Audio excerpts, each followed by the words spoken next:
That's your higher self. And she can witness the pain of this inner child. So once we move in that direction where we can actually witness these feelings and hold space for them, and that's a process, it takes some time and it can feel painful. But when you can actually witness them from your higher self rather than identifying with, it's a whole different ballgame. You must be some kind of therapist. Today, my guest is Kim O. She is a relational soul coach from Phoenix, Arizona, the creator of the YouTube channel HeartWorkU. That's U as in the letter or the university, and the website heartworku.com. Kim coaches highly sensitive people and is a cheerleader for resilience. She's currently working with a detransitioner on a book series for children called You Can't Steal My Smile that is all about resilience. Kim has an interesting backstory that I think will be worth listening to for a lot of listeners of this podcast, because I frequently hear from therapists in training, people who are considering going to grad school, who are concerned about the direction the field's been heading in and wondering, should I stick with the path of being a therapist? Should I be a coach instead? Is therapy dead? Is coaching worth it? So I think we'll start there. But first I want to say, Kim, welcome. Great to have you. Thank you. I'm so excited to be here.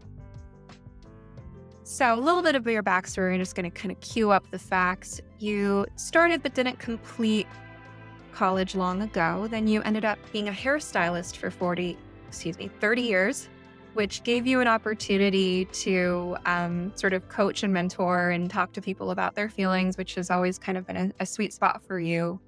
And then recently, a few years ago, you decided to complete your bachelor's, where you did a capstone piece on detransitioners, and you were surprised by the reaction you got, although most people who are listeners to this show won't be surprised about the reaction that you got. You then went on to start your master's in counseling psychology, but you stopped because of the issues you encountered with the ideological capture of our field. Prior to that, you had done coaching, and so it gave you something to fall back on. And so here you are, happily working as a coach. Um, so I want to kind of start there. Tell us about that research paper that you did on detransitioners, your journey into grad school, and what made you eventually decide to call it quits with the higher education process. Okay. Yeah, I want to back up just a tiny bit to describe that. As a hairstylist, I had a longtime client whose daughter became trans. And so, that was a few years prior to finishing my degree and the capstone, but it facilitated the topic. And what happened was, I think this is really interesting that when she told me about her daughter now being a boy and he was 15-ish, I was all on board for it. I thought, great, you do you. It's just so supportive.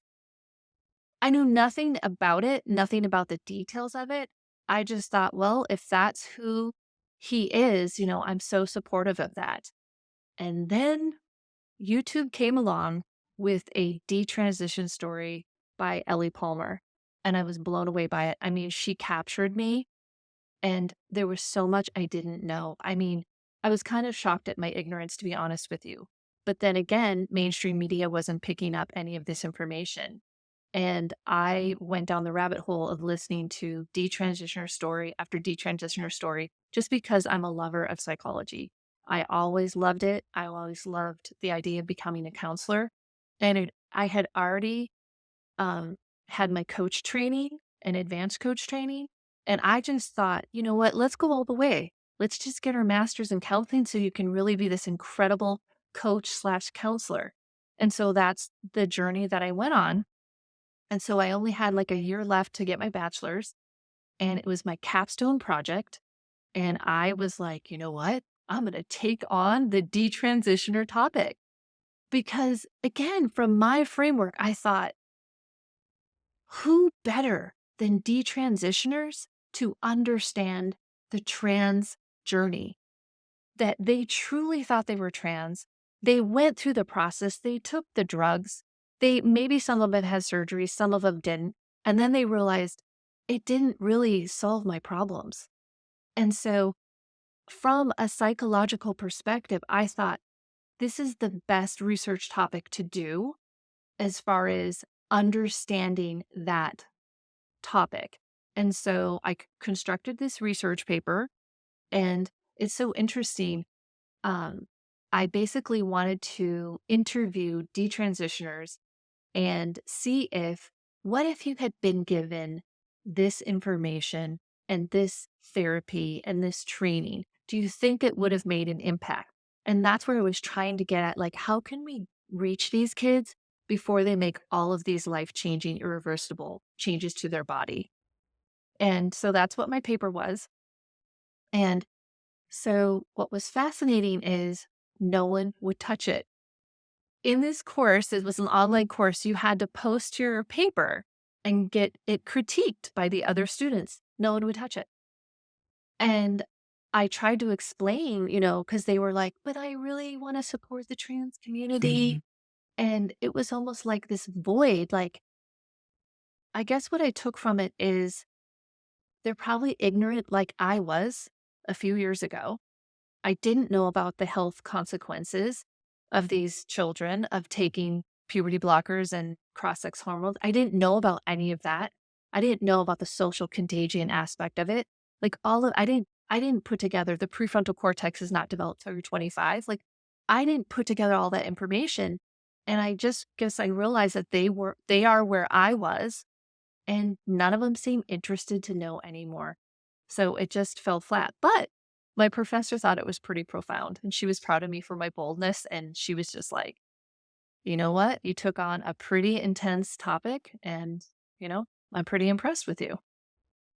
I just want to So pause at that's this where point in that, your story because this is, you said that they were in the same place as you, but it's also so different because for you, your story is actually very similar to mine, right? You were all fully supportive of this idea. Oh, that's who that person is. Great. How can we support them?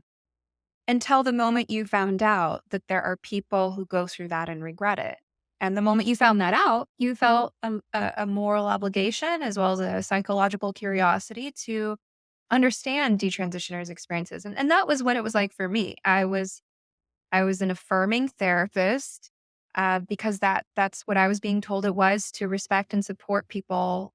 And but at the moment that I learned about detransitioners, I wanted to learn everything about their experiences, and especially knowing that my profession played a role. So I think that is something that sets some of us apart from others, and it creates like a rift in our society is that there are some of us who the moment we learn that detransitioners exist, we want to know more. We feel compassion, curiosity, concern.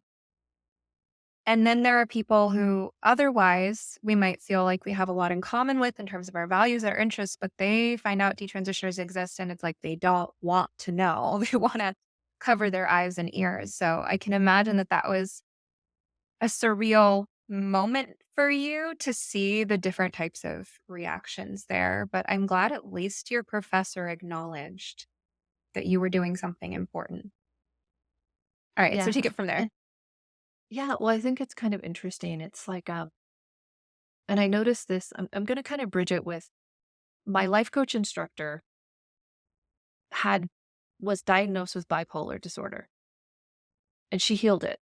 And I never heard of that before. This was in 2015. And that blew my mind. Even though I personally had childhood trauma and I had panic disorder and suicidal ideation and depression for years. But here I had healed it as well. But I don't know why. For some reason, that just felt really strong to me. But what I've seen is when you share a story of resilience of how you actually did overcome something, that is threatening to the person who hasn't. And what I want to say right now, if anyone is out there with a diagnosis or identity confusion, I believe in love. I come from a place of love. And I want to tell you right now, you are loved. You are absolutely loved and you are lovable. But maybe we can spend some time together and look at your thoughts and your feelings and go from there. And I know that that is the approach Stephanie believes in, and well, in as well, getting curious from a place of love. And so you're not judged because you're experiencing those things. I mean, I could have judged myself. It took me until age 40 to pretty much overcome all of my issues. Like I could have judged myself at any point in that time. But why? I'm here now. For some reason, it happened at 40 for me, and now I'm here. So I just think that that's kind of an important point to mention. Yeah. So, broadening the discussion for a moment, people have recovered from bipolar disorder, even though if you look at the DSM criteria for bipolar disorder, lifetime prevalence of a single manic episode will qualify you. So there are people who get that label of bipolar 1 disorder, for example, because they had a manic episode, even if that manic episode happened, as you were saying, at a time before their brain had fully matured or might have been triggered by trauma. In psychodynamic therapy, we have this idea of manic defenses, which I, as someone who doesn't have bipolar disorder, I have a tendency toward manic defenses. When I feel threatened, my Mhm. my like gut reaction is to like get bigger than the problem, right? That's a manic defense, right? And it's just a matter of degree how big that has to be, how dysregulated you have to be to qualify for a bipolar diagnosis. But anyway, my point is that bipolar is one of those diagnoses that if you meet certain criteria ever, you have that label for life. And yet there are people who have manic episodes that maybe don't get slapped with that label and then they don't have them again, or they recover naturally. And so I think it's important that people in the mental health profession provide accurate psychoeducation,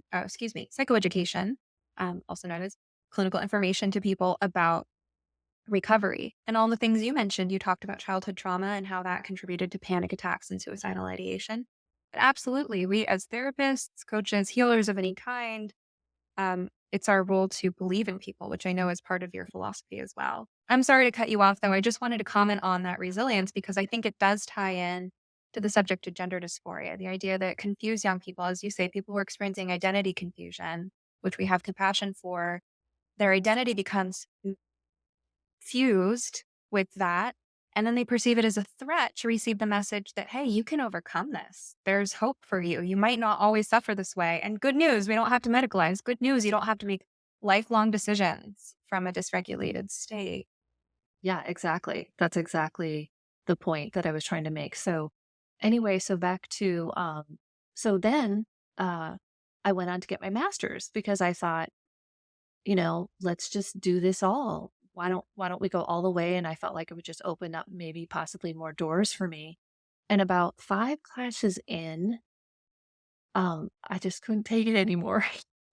And it was just it was so woke. And again, because I'm coming from having been coached or trained in coaching, the underlying principle of coaching is belief in the person, belief that they have all the answers within them. And I truly do believe that. That's why I believe in your resilience. Resilience is something, some people think resilience is something you build up. No, you have it. I believe you have it within you because you're here. It's you are awakened to your resilience. And sometimes you're awakened to your resilience through a trial, through overcoming something difficult. When I look back at my life, I'm like, dang, I sure am resilient. Now, it's not said in a bragging way. It's just like I awakened to my own ability to move past really treacherous, ugly, dark, negative thoughts.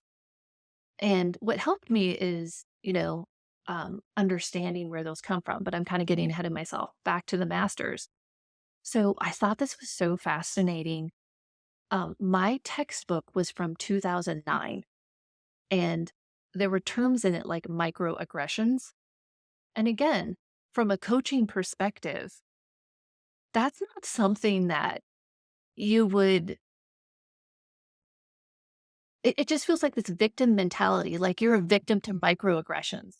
Where from a coaching perspective, it's like, well, you can transcend what anybody throws at you with your mindset. And this is where I throw some spirituality in there too. Jesus said the kingdom of heaven is within. And Buddha was basically like, if you rely on anything outside yourself, if you rely on anything external, you will suffer. And those core tenets helped me heal. And I knew if they could help me heal, they could help others heal. Like, what if you stopped and just believed that nothing external outside of you can touch you? Like, you actually are resilient within. So, because um, probably my age too, maybe if I was younger, like if I was in my 20s getting my master's, I might muscle through it so I could be like Stephanie and be a counselor and have the degree and, open yourself up to all that. But I think because of my age, I just couldn't bear to go through. um it's hard work. I am totally aware of the work that Stephanie and anyone out there who has gotten their license to counsel has been through. The training, the internships, so I applaud you, that's incredible, but I knew I had to get out. And what's kind of cool is I do believe when one door shuts, another door opens. And what opened up for me is like immediately I had like 10 coaching clients come to me just naturally. And so, I'm a big believer in that. When you talk about your reaction to microaggressions, I think it's easy to get into kind of culture wars over this notion because the other perspective, just to play devil's advocate for a moment, is well that it's akin to gaslighting to dismiss the experiences that people have of being subtly put down for some, let's say, immutable characteristic. But what I hear you saying is it ties into this concept of sort of opportunity cost that yes, it's not so much a question of whether we empirically or agree or disagree that something called a microaggression exists. It's what's the practical utility of focusing on that and of putting on that pair of glasses where you're looking at the world through that framework because the human mind is an incredibly powerful tool. And Mhm. also, reality is so vastly complex that we do have to have heuristics to simplify things. So we have to have frameworks that we look through. And if you look through that pair of glasses that sees the world in terms of microaggressions, then you're doing that potentially at the cost of cultivating a more charitable and generous outlook that makes way for positive human interactions or for your own resilience for the sense that you're somebody who doesn't take other people's stuff personally, that it rolls off your back, that it's humorous to you, or for as I said, a more charitable interpretation of what that person might have meant when they said that thing or what could have gone on in their day. Which is, to be fair, I think part of what we do in good therapy as well. I've worked with people with severely depressive outlooks on life who are deeply entrenched in the habit of interpreting things through very negative filters. And so sometimes opportunities come up in their life, like whatever they might be projecting onto a stranger who did something they didn't like. They cut in the checkout line or their dog was off leash when their dog should have been on the leash or whatever it is. Sometimes as a thought experiment, I will guide people in thinking about could there be any alternate explanation that would help you see that person in a more favorable light? And so how do you feel when you go through your day using your imagination more constructively to imagine something more charitable compared to when you're looking through this negative filter. Now, that's not to say that we should set aside any safety concerns, safety first, but that's what comes to mind for me when I hear the opportunity cost of the microaggressions. And you talk about your age, and I'm not sure exactly what age you are, but you're at an age in life that many people just don't have time for BS anymore. And I can imagine you feeling No, like you're wasting precious hours of your life sitting around talking about microaggressions when you could be getting straight to the point of helping people find their resilience. exactly. Yeah. Was it a I was really it a resonate. loss for you? Like, was it challenging to decide to let go of grad school, or did it come very easily? Well, I grappled. I had to really sit with it. So, one thing that I teach is witnessing your feelings. So, yes, with a microaggression or anything that if something's hurting, let's witness that. So it's not let it just go. No, let's witness it. And then you can proceed from there once you've witnessed the pain or hurt, because you're probably witnessing emotional energy from a trauma when you were younger. And so I had to do that whole process to come to the person I am today is to witness all the pain of we call them inner children, but it's really it's old emotional stuck energy keeping you looping in the past rather than living in the beautiful present moment. But yeah, so I'm sorry, where were we? I got off track I for a keep second. cutting you off. I'm sorry. Well, No, so it's you were good. 5 classes into grad school. And I think you said that the way your grad school was structured was one kind of intensive class at a time. So you'd gotten to that point, you decided you were sick of it. Was it a loss? Was it easy to get up? And how did you pivot? How did you shift gears? You said that actually you had 10 new coaching clients right away. So I'm sure that felt like a blessing. Yeah. But I will say, so I allowed myself to go through the process of grief. And I did probably cry for a few days, to be honest. I'm a highly sensitive person and I have to honor that. And, because it was a dream, because to be honest with you, even though I had experienced trauma, your purpose still chases you. I always say your heart still pursues you. So even being like feeling like a very shameful person from trauma from the age of 4 and through all those years, there was still kind of like, I want to be a counselor. I think that'd be awesome. And so, yeah, this dream I had kind of had to die. And I feel like I was bummed and I was angry at the APA because at that time, too, because I had been exposed to detransitioners, I thought the APA had lost their mind. Like, what? Why wasn't there any acknowledgement of detransitioners? And I don't know if this has changed, but at the time of me writing that paper and then on the master's level, they were still supporting gender affirming care. And to me, that lacks any curiosity, any exploration, which is what you do as a counselor. So I had a really hard time with that. I feel like I was mad at them. I was angry. So I allowed myself to feel the anger and to feel the grief. And then after all of that, to me, I just then jumped. I jumped off the cliff of risk and said, you know what? I'm just going to jump and I'm going to believe in this is where some of my spirituality comes in. I'm just going to believe in my passion. I'm going to believe in myself and believe in the love energy I'm shooting out to the world. And what do you know? I quit and boom, like 10 clients. So that kind of wraps up how the master's program thing went. And then just for those who are deciding, again, I feel like where I am at in life, is the proper decision for me. But I totally applaud the person who continues and is going to make a difference in the counseling profession because it's a beautiful, amazing profession. And so is coaching.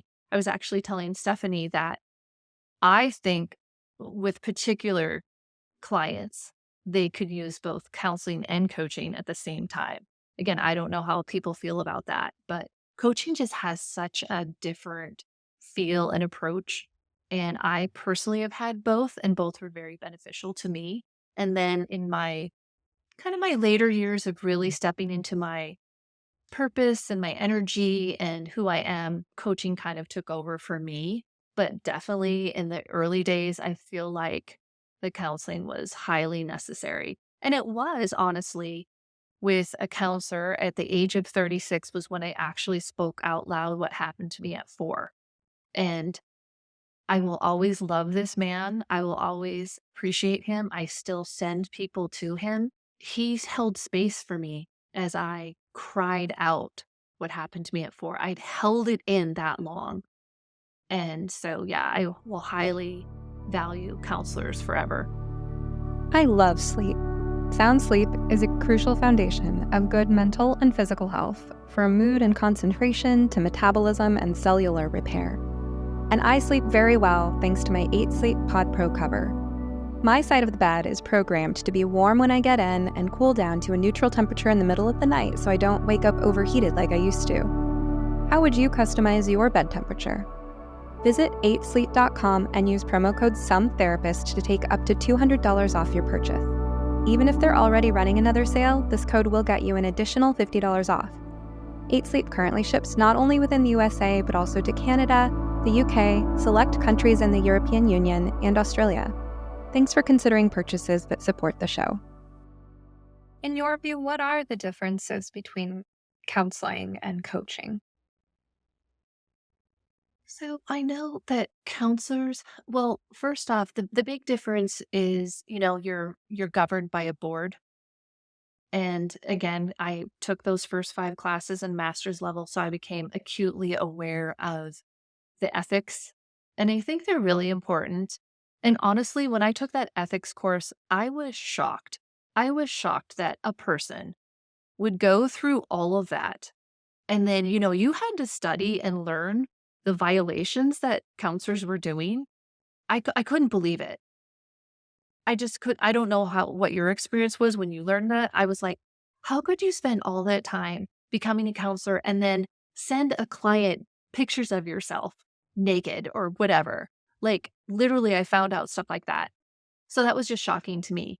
Um, I think I'm too much of a free spirit to have ever truly been a counselor because I actually do spend time with clients. I'm relational.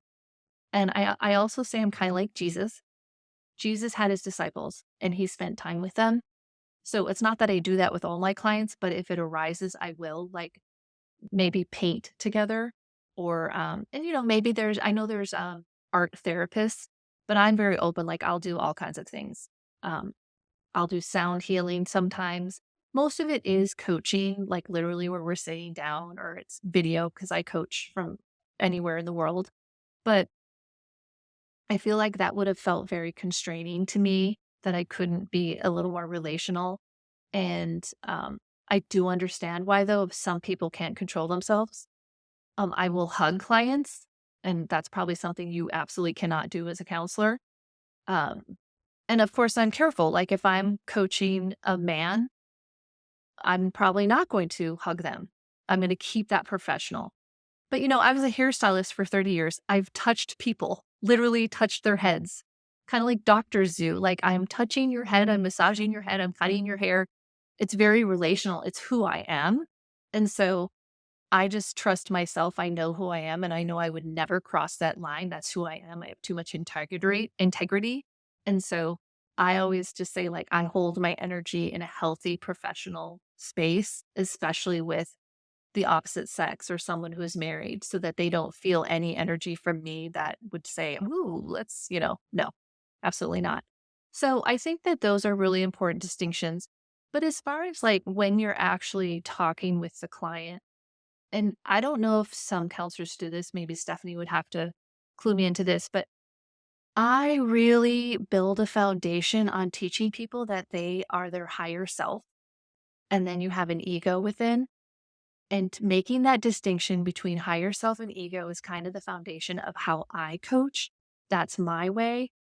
And when people understand, and I actually like the term soul self, but I let clients decide what term they want to use, what resonates for them. And to me, again, you don't have to follow any religion. I can adapt to whatever your belief system is, but kind of introducing this idea of a higher self and the fact that there's a wounded ego or an inner child within that was hurt in your childhood. And when you have fear or hurt, or you're projecting outward, or you have an unhealthy defense mechanism, it's actually not you, it's the wounded inner child within. And so I find that when clients can kind of separate themselves from all these unhealthy coping mechanisms that they had to use when they were children, there's like a relief. It's like they can release self-judgment. And I have found releasing self-judgment is extremely beneficial to be able to move forward in healing. And what I can say is, again, because I had quite a bit of counseling as well, I know that some counselors absolutely integrate those ideas, cognitive behavioral therapy. I mean, I use that a lot as well in their counseling. So maybe there isn't such a big difference. Um, but I will say, too, for sure in coaching, the protocol is to kind of this forward momentum. So I always have my clients decide what their heart work is until we meet the next week.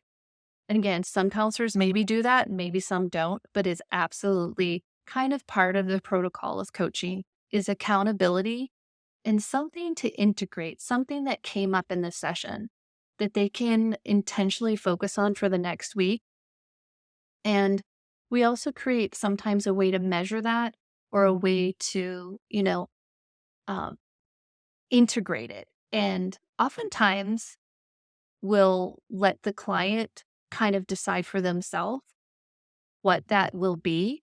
But sometimes, depending on how much trauma they've experienced, they need a little help from me, some ideas. So I will offer ideas. How does this sound to you? So, I mean, Stephanie, maybe you can kind of clue me in as if coaching, how different it sounds to you than counseling.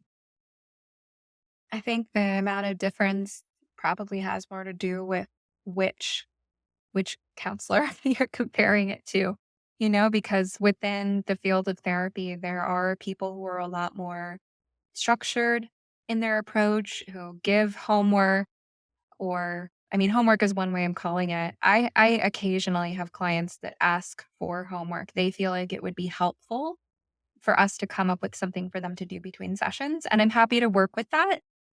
With therapy, though, we also it's important to explore the significance of anything. So it really depends on the person. I'm also like you, very relational. So there might be for a certain client, they might request homework.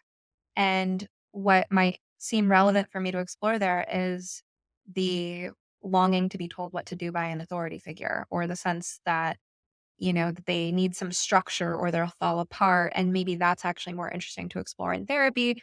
Whereas for another client, I might just be more intuitively drawn to work on that and say, yep, let's come up with an action item for you. So I think my own style is so eclectic and so kind of customizable to my client. But I think like the delta between what you do and therapy is smaller than the delta between what one therapist does and what another therapist does in their practice. I also think that your sort of resilience framework, and maybe that's one distinction I would make between therapy and coaching, is that, and not all therapists would agree with this, but the therapy is based on a pathology model, a model of psychopathology, of Yeah. diagnosis. And that's such a double-edged sword, because diagnosis can be helpful, it can also be hurtful. It's something that's subjective, that's ever evolving. We're on the DSM-5. When I was in grad school, it was the DSM-4. Pretty soon it'll be the DSM-6. We're always changing our understanding of things. The DSM is also a very political document, but billing insurance it makes therapy a lot more accessible for people. But in order to bill for insurance, we have to have a diagnosis code. A lot of people don't know that, by the way. So if you're listening and you're just finding this out for the first time, if you have ever used your insurance to see a therapist, you have been given a diagnosis. It might be a minor diagnosis like adjustment disorder, but they have to have a diagnostic code to bill. Otherwise, what are they billing for? You don't have a condition that's being treated. Um, so I think that there are some things that appeal to me about your model, because it's not looking for what's wrong with the person, it's looking for what's right. And also, I think and again, there's not so much difference between therapy and coaching as there is difference between one type of therapy and another type of therapy. But how much do we focus on the past, present, or future? Um, I've heard some therapists remark lately that we don't talk about the future very much in therapy, and I think that's one thing that's a little different about my style. Is I'm actually more future oriented, just by nature, in the way that I work with people. I think because as a therapist and as a highly sensitive person, part of what people like you and I are especially good at is noticing patterns and being able to predict behavior based on patterns. And some of that is based on research and what we've studied, but some of it is based on just experience, seeing people move through life, as we're highly attuned to how the consequences of their actions lead up to different consequences. So when it comes to pattern mapping, I see where my clients have been and I see what they're doing now. And intuitively, I'm not always sharing them because I'm careful what I share with people, but I am making predictions, which I hold lightly, but I'm forming hypotheses in my mind about where will these actions lead? Not just like what's driving the actions from the past or from the present, but where are these leading? Right. And then if that's not where you want to be going, then maybe we need to rethink what you're doing. Right. So there is that element of behavior change, that element of future orientation that I do see as being a part of therapy, but a lot of therapy is also more like about the past. And of course, those aren't they're not connected, right? Oftentimes, what's holding someone back from moving in a healthier direction in the future is in the past. But what's most interesting is how the past is showing up in the present. Yeah, it is very similar. I do like your explanation there. I think another distinction could be, since we're talking about it, is coaching won't necessarily need to hear the exact stories that happened to you in your past, but we do attend to the feeling. And I found that really powerful because repeating your story can be re traumatizing. And it's like you're keeping that energy alive. But so the way I like to describe it is we can briefly visit the past and kind of attend to some of those feelings. And then we can move to the present. What, how we handle that in the present. So um, that I think is maybe a possible distinction, because I do know that it was coaching that brought me more present and less talking about my past. And I really enjoyed that. But I also believe I was ready for that.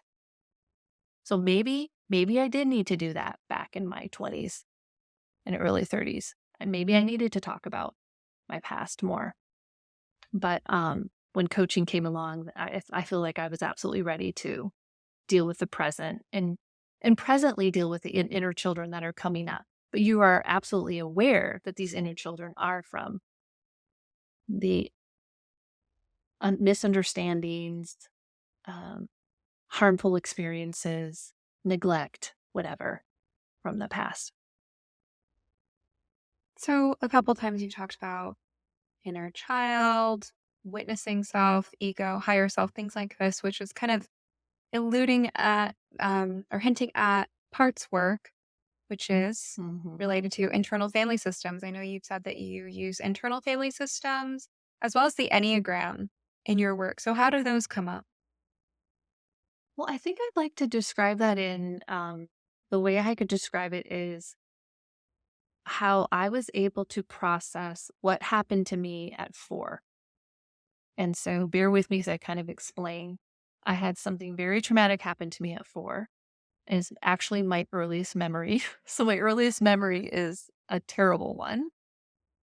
And when it was happening, or at the close of it happening, I felt extreme shame. So I'm 4 years old and I'm feeling extreme shame. But then what I realized, again, so this is older me looking back and making sense of what happened. I went from feeling shame to I am shame. So I went from a feeling to an identity. And of course, as children, our brain is not developed. So we're naturally going to do that. So that is why, again, when I share this with people, they're actually able to release self judgment pretty quickly, to realize that what happened as a kid, you felt a really bad feeling, because feelings are not bad. Feelings are meant to be witnessed and felt. But then the way I describe it is you have an ego mechanism within for survival. And the ego is the one that is reacting to this feeling that you had of shame. So the ego is freaking out like, what the heck just happened? That was really bad. You must be bad. So, and people can resonate with that because we have these automatic negative thoughts and they don't match with who we are, but they do match with what happened to us. So, what I realized is I am not what happened to me. There's a separation there. Because if you think about it, if that didn't happen to me, I would have continued on as Kim, free spirited, fun, loving, adventurous, right? But this event happened to me, and suddenly, did I suddenly then become bad and shameful? No. So I am not the identity of the shame. That's separate. That's ego's ploy, wounded, and I like to say wounded ego or inner child within. That's their coping mechanism. And so making that distinction that I am actually my higher self. The person I was when I was born as a baby, who is precious, innocent, and pure. That's who I truly am. That's your higher self. And she can witness the pain of this inner child. And so once we move in that direction where we can actually witness these feelings and hold space for them, and that's a process, it takes some time and it can feel painful. But when you can actually witness them from your higher self rather than identifying with, it's a whole different ballgame. You can actually do that more than if you just were in a space of, you know, I am bad, I am shameful. I mean, mine was, I was terrified of ever being embarrassed again because of what happened to me. So I had all these, my inner child had all these defense mechanisms of do never be embarrassed again. Never put yourself in a position where you could possibly be embarrassed again. But then when I realized that I am my higher self, I actually can be embarrassed and I'm fine. But it's the inner child that's freaking out that can never be hurt or embarrassed again. And so one of the things that I really had to heal was, again, because I'm an Enneagram 4.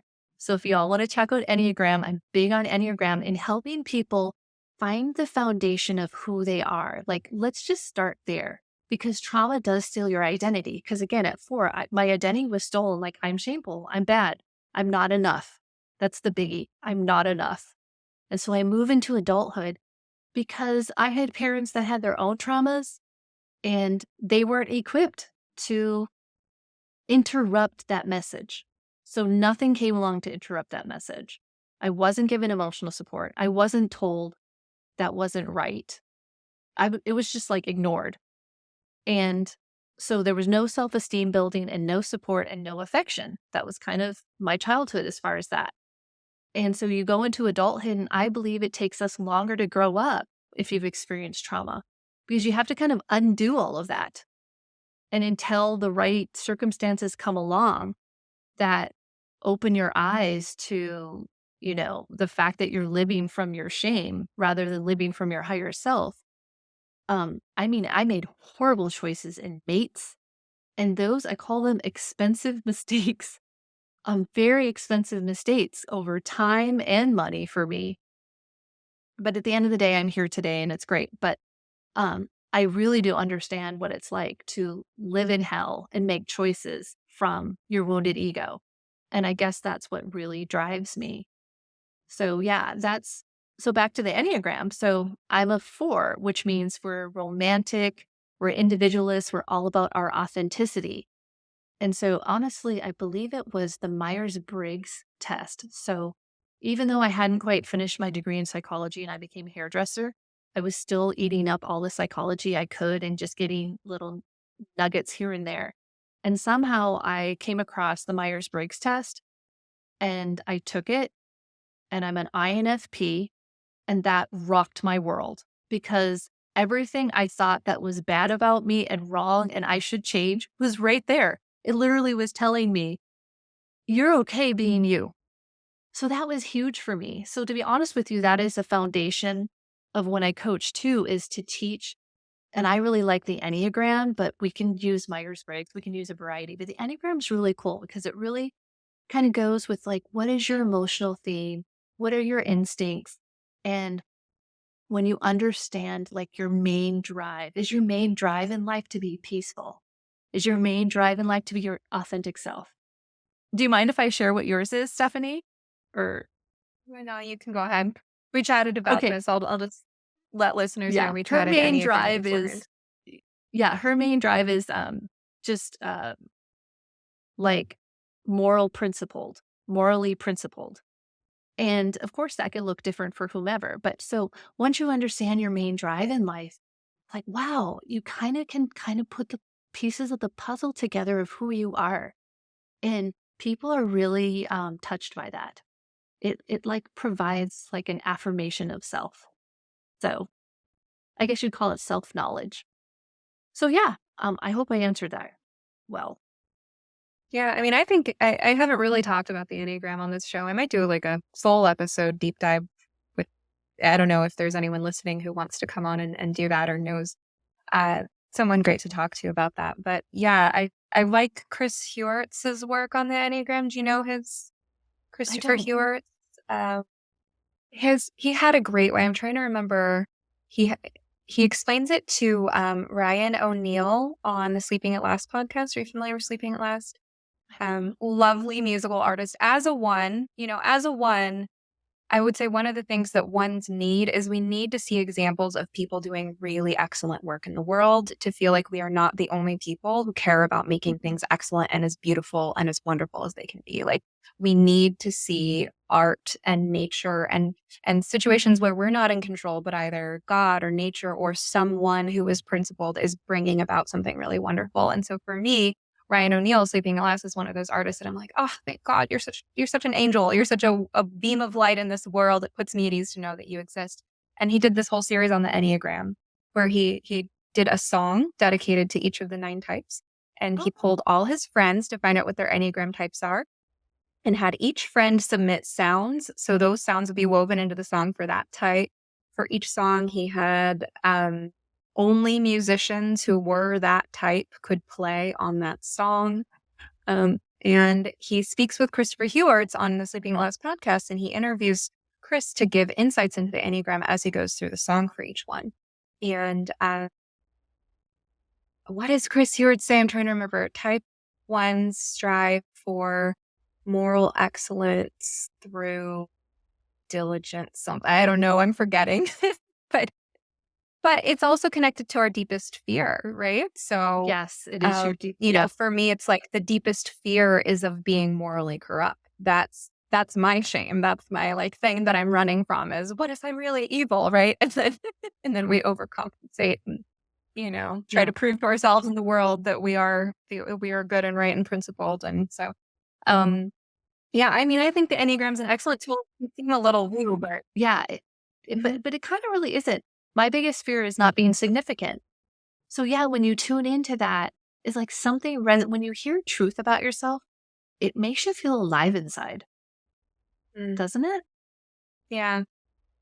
Yeah, and it's important to know what vulnerabilities to shore up because that's a big vulnerability for me. The idea Mhm. that the fact that I can remember those moments, just like you describe your first memory of shame when you were a small child, and shame being one of the core emotions for the emotional types, the 2s, 3s, and 4s. Knowing that I can recall memories in my childhood where I genuinely questioned, am I evil? Am I fundamentally morally corrupt? As a child, I remember that. And it's so important for me to know this about myself because that allows that witnessing part that you talk about, right? Like the higher self can witness the wounded ego. If I'm not aware, if I'm not able to put any perspective or any distance between me and that part of me that fears that, then I become a target for anyone who wants to use that fear against me. And people do all the time. Because why? Because I put myself out there saying things that are unpopular, but that I feel compelled by moral duty to do because I am a 1, right? I strive for moral excellence.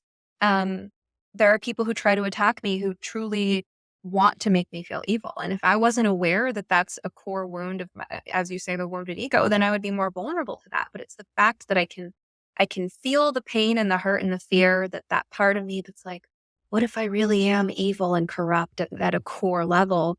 But I know that I'm not that. That's just a fear. It's super helpful. I have a friend who's a 1 as well, and they're so afraid of being imperfect. I think that's another liability, I guess. A wounded ego defense mechanism for a 1 is perfectionism.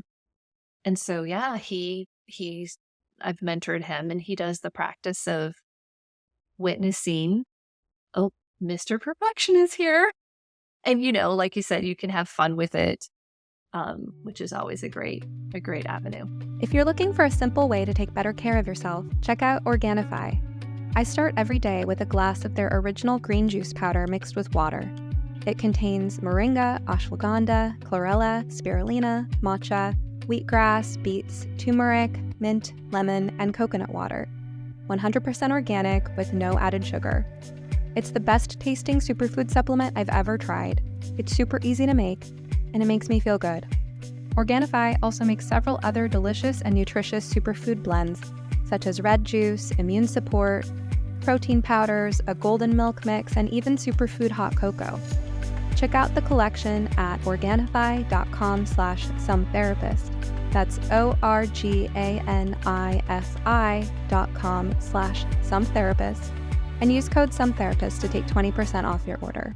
One of the concepts for anyone who's interested in the Enneagram is the sort of the direction of healing and integration, or the direction that we go under stress or disintegration. And for ones, when we're at our best, we adopt some of the qualities of the seven. The seven is sometimes called the adventurer, or the enthusiast, or the epicure. The seven has this sort of joie de vivre, this like love of life, and they don't need things to be perfect. And so one of the things that brings that out for the one is long vacations, long periods of time away from work, like enough to get out of that position of responsibility that we constantly impose on ourselves, and to be in a setting where someone else is in charge. So you're not evaluating, and someone else is doing a good job of it, right? Like I said, ones, we need to see those examples of people doing really excellent work, so we know that we're not alone. The weight of the world isn't on our shoulders. It's not all on us to make the world a better place. There are people making the world a better place in so many different ways, with so many different talents. So I think getting out into the beauty of nature, for example, where I didn't create this, there's a much greater intelligence at play here, and I just get to sort of bask in it. Or even being in a different culture. These are all things that I'm feeling like, oh, I need to.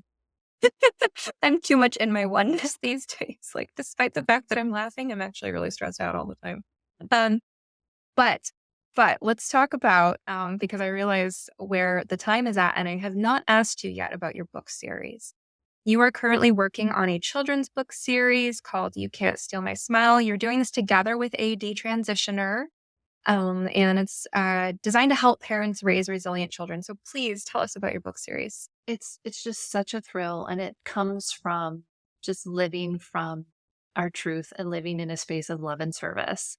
So back in January, I reached out to a detransitioner I saw on YouTube because I felt led to. That's how I live my life. And I was like, you might think I'm creepy, but I just felt like reaching out to you. And I didn't know we were writing a book series back then. I just reached out and saw what happened. And he replied. His name is Nicholas Blooms. He has his own channel as well. And, we got to know each other. And I would say it was a little bit of a mentoring, which I'm happy to do because I know he's making a major impact in his world and in the detransition world. And suddenly I found out like he does art. And then it just turned into it, like, because he's a one as well. So we were just so passionate about how can we make an impact? And for me, what I saw was parents need help with how to raise children knowing they're resilient. So in some ways, this children's book series is for parents to then help them teach their children that they're resilient, that they're not victims of their circumstances. And of course, when it comes to children's books, you have to make it fun and cute and, giggly at sometimes. And, for me who loves variety and it's just another creative angle for me. I had such a blast writing the stories. The first one is called I Want Prickles Too.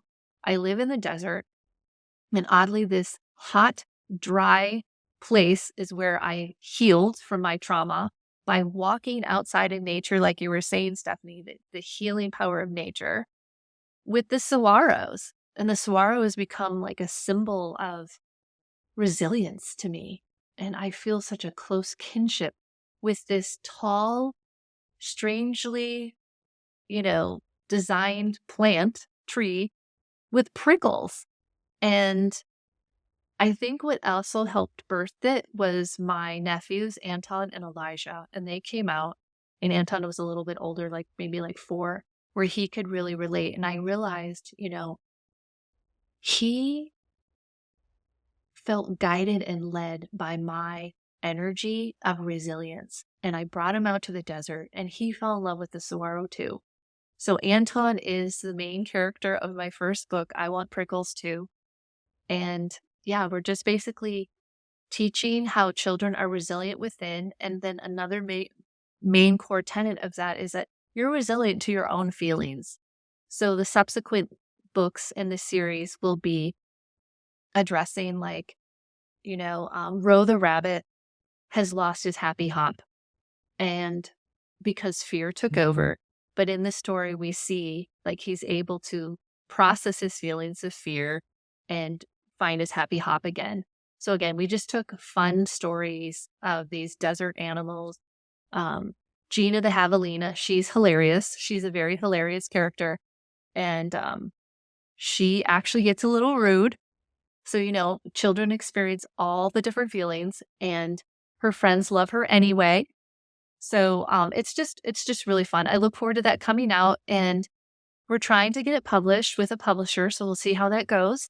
But, yeah, we'll just see. But is this a good time for me to kind of mention a few books that I have? Yeah, but are we still talking about the Saguaro series? Because I'm so Yep, curious about the plot of I Want Prickles Too. Is it a metaphor for the gender stuff? Like wishing yes, that you were something that you're not? Can you tell us yes, about the storyline a little bit? absolutely. So,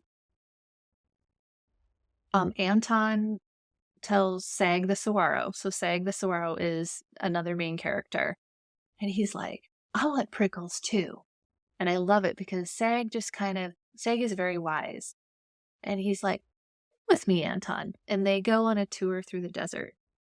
And so our books have the whimsy of Nicholas because his art is very whimsical, but it also includes real live photos. So it's this mixture of the different saguaros in the desert. And so he sees um the different shapes, and it's cute and it's funny because obviously the saguaros have little eyes, and they're characters in the story too. And he takes them through the desert and he gets to see. And so we let the child kind of process, because you do want to teach your children to think for themselves, to use their imagination. So that's definitely a part of the story. By the end of the story, he realizes, one of the pages is really cute. It's like, how do you bloom? Because saguaros, they're kind of like this odd tree, right? But in the spring, they bloom the most beautiful flowers out of their tops. It's, to me, like I'm still in awe of the desert bloom. And so, the book will ask, like, how do you bloom? And so it's just cute things like that. But every book ends with, we call them I Keep My Smile reflections. So it's a moment for parent and child to kind of talk and kind of share about sort of what happened in the story. And that's, again, it's going to instigate conversation with your kid, and also to listen to your kid, to hear them share their feelings and their thoughts about the topic at hand. And then I always finish with some sort of affirmation. And then it just sticks with that same idea of I keep my smile. So that's kind of the children's approach to you are resilient, meaning no one can take your smile from you. You have the power to keep your smile. So I hope I gave it justice, that description. Does Anton? Yes, Does Anton. he eventually realize that the grass is not greener with those who have prickles, and that he's He perfectly does. He does realize that. Yep. I think prickles are a good metaphor too, because when I think about the ROGD stuff, like so many of these girls they want something to hide behind that makes them feel safe and protected, right? And we know that from listening to detransitioners, that they felt like hiding the vulnerability of being female behind the mask of being so-called trans mask. And so the prickles are, I think, a great symbol of that, right? That I want something sharp and cool where nobody can touch me. And but yeah, Yeah, I thought that was a great part. Yeah. what were you going to say about your other books? Oh, I was going to mention too, in the children's book series, also we have Ophelia the Owl Wonders What is a Soul. And I love all of them, but I don't know, that one has a special place in my heart where I've actually read it to adults, and it almost brings tears to our eyes. Again, it's just sweet. It's not depressing at all, but it's very sweet and precious. But yeah, my other books. So I just published this one, Living in the Power of Your Energetic Signature. It might be backwards, but anyway, with Enneagram, astrology, and chakras. So it has a little fun if you like diving into that. But the Enneagram stuff is really kind of fun because I really go through each one so you can understand it quickly and easily. And here we are, here's the one. And so I use some imagery too. And I don't know about you, but when I learn, I want it to be interesting, colorful, beautiful, and easy to read. So that I make that an emphasis. And then since I did mention ego, this is also one of my key workbooks, I guess I would call it. What is ego? And again, I use large writing and imagery so that it's not difficult to comprehend. But of course, it is optimum to do it with a coach, to do any of my materials. I have quite a few workbooks. Um, just so much more comes out of it, more expansive, because when you have a witness, it's almost like the coach or the counselor is showing you how to witness yourself by first demonstrating what it feels like and looks like to witness you. And so then you can sort of learn that and then witness your own inner child. So I just really appreciate the opportunity to be here. And before I leave, though, or before this ends, I wanted to shout out, I saw No Way Back, and this is the film that Stephanie has helped produce. This film is so amazing. If you're watching this and you have not seen it yet, right now, go get it, watch it, send it to your friends. It's done so well. It's not pushy at all. It just presents like the story, and you see it through the eyes of like 5, I think, detransitioners, and you really get the full scope because Stephanie uses research and, you get to feel through these journeys. And it's just highly stimulating. And I couldn't believe how fast it went. I think it's an hour and a half long, but it literally felt like 30 minutes to me. It was so riveting. So I'm just so grateful to Stephanie for being a voice because children are so precious and innocent and they deserve our best. And so I'm so glad that I can stand beside Stephanie as another person that is out there speaking out love and in our way, in our unique gifts. And yeah, so just thank you, Stephanie, for this opportunity to share. And hopefully, when my Sorrow Soul, You Can't Steal My Butt, My Smile books come out, that's just another tool that parents and kids have. That's great. Thank you for that, Kim. And I will take this opportunity to say you can find our film at nowaybackfilm.com. It's also now on Amazon. At least you can get DVDs on Amazon. I don't think you can stream it on Amazon. Yeah. And you can use my promo code SomeTherapist for 20% off your order. And on that note, before we wrap up, I think since you have taken an interest in detransitioners, you've written a paper, you've formed a personal relationship with Nicholas Blooms, you've written these books together, and you've been down the rabbit hole. Given your interest in detransitioners, your personal experiences with them, and your experiences just coaching and mentoring and offering life wisdom, if there are any detransitioners listening or people who love them, I just want to offer you the floor for any words of wisdom or compassion that you have to offer.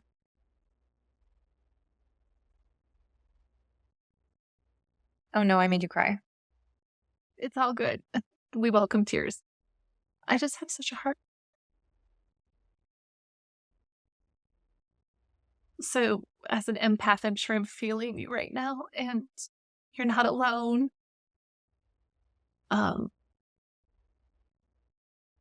There is love and joy in life, and you're probably on that path now.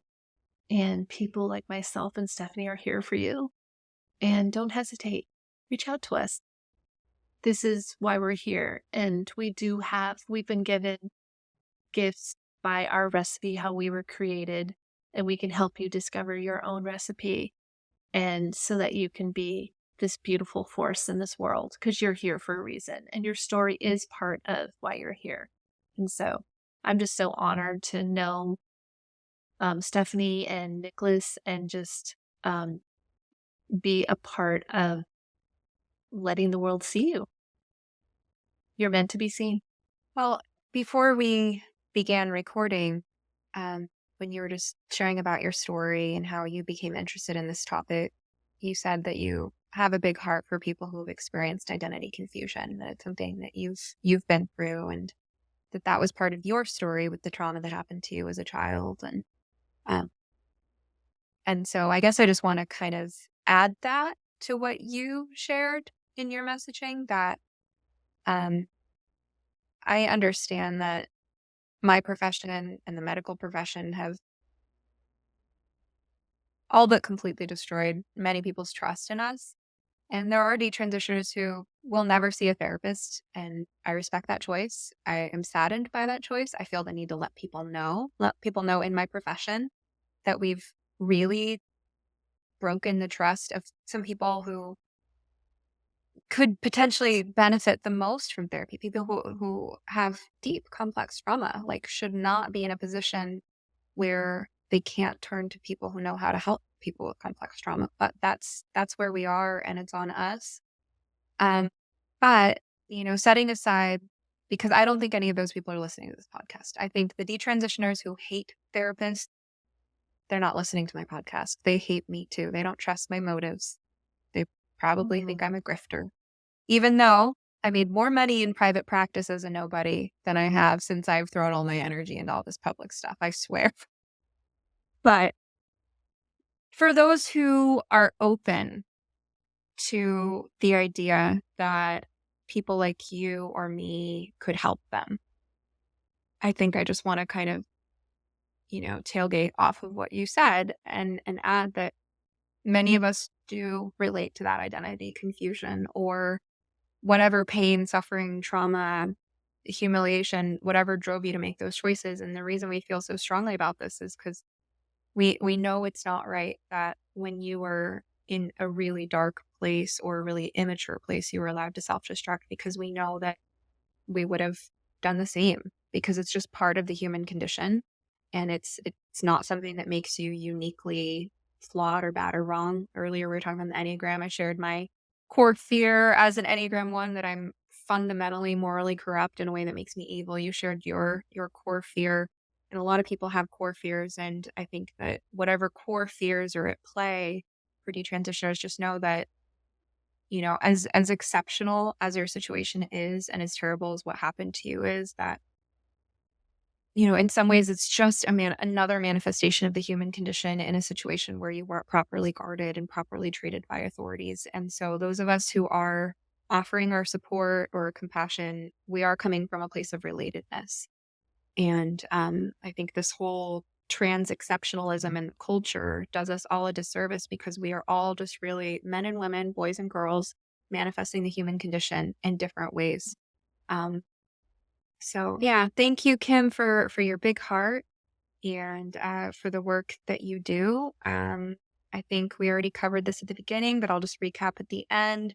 The name of your website, HeartWorkU, as in the letter U.com, HeartWorkU YouTube channel. Anywhere else that people can find you? Are your books on your website? Are they on Amazon? Yeah, they're on Amazon. I have a link tree. It's HeartWorkU is my link tree. So yeah, you can hit me up. You can contact me. You can see my books. Yeah, all of that. So that'd be great.